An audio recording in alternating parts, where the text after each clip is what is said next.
नमस्कार, आप देख रहे हैं इन खबर और मैं हूं आप सभी के साथ ब्रह्मचारी आशीष। आज बात करेंगे सोनीपत विधानसभा क्षेत्र की। देखिए, हरियाणा में 5 अक्टूबर को चुनाव होने हैं। एक ही चरण में पूरे हरियाणा के 90 सीटों पर चुनाव संपन्न हो रहा है और ऐसी स्थिति में आज हम जिस क्षेत्र का विश्लेषण कर रहे हैं वो है सोनीपत विधानसभा क्षेत्र।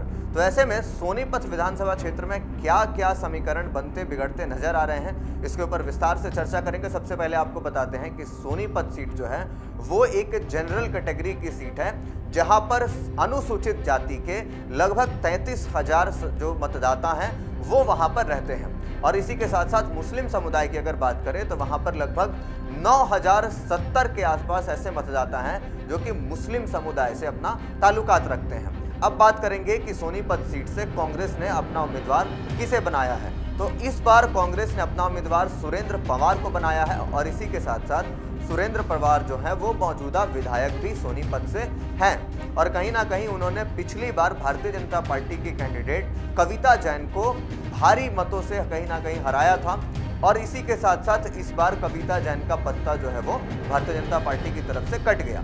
और इस बार किसे गया ये अब की बार गया है निखिल मदान को। निखिल मदान भूपेंद्र सिंह हुड्डा के बहुत करीबी रह चुके हैं, इसी के साथ साथ सोनीपत के मेयर भी वो रहे हैं। और ऐसे में निखिल मदान जो है वो इस बार भारतीय जनता पार्टी के टिकट पर सोनीपत के चुनावी मैदान में हैं।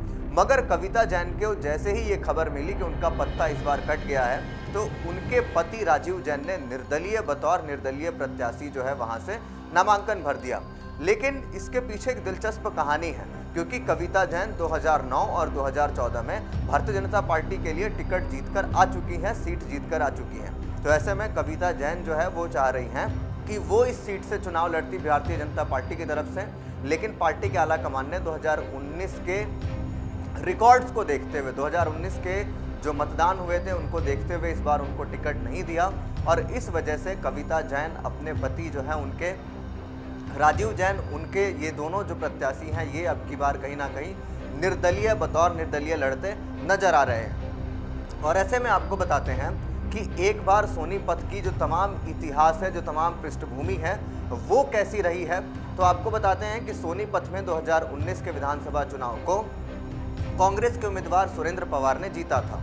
वह इस बार भी इस सीट से कांग्रेस के उम्मीदवार हैं। उन्हें कुल 79,438 वोट मिले थे, जबकि बीजेपी के उम्मीदवार कविता जैन को कुल 46,560 वोट मिले थे और वो 32,878 वोटों से हार गई थी। तब चुनाव में बसपा और आम आदमी पार्टी भी थी, लेकिन उनके प्रत्याशी बहुत कम वोट हासिल कर सके थे। और ठीक यही चीज़ इस बार भी है। इस बार भी आम आदमी पार्टी की तरफ से और कहीं ना कहीं जो और छोटे छोटे दल हैं उनकी ओर से प्रत्याशी उतर रहे हैं, मगर जो पूरा समीकरण हमें बनता हुआ नजर आ रहा है उसमें भारतीय जनता पार्टी और इसी के साथ साथ कांग्रेस पार्टी के बीच ही जोरदार टक्कर नजर आ रही है। तो ऐसी स्थिति में सबकी नजरें फिलहाल यही है कि इस बार इस सीट से बाजी कौन मारेगा। दरअसल भारतीय जनता पार्टी से जो बागी तेवर दिखा करके बाहर गए कविता जैन अगर समर्थन कर देती हैं तो भारतीय जनता पार्टी के जीतने की संभावनाएं यहां से बढ़ जाती हैं।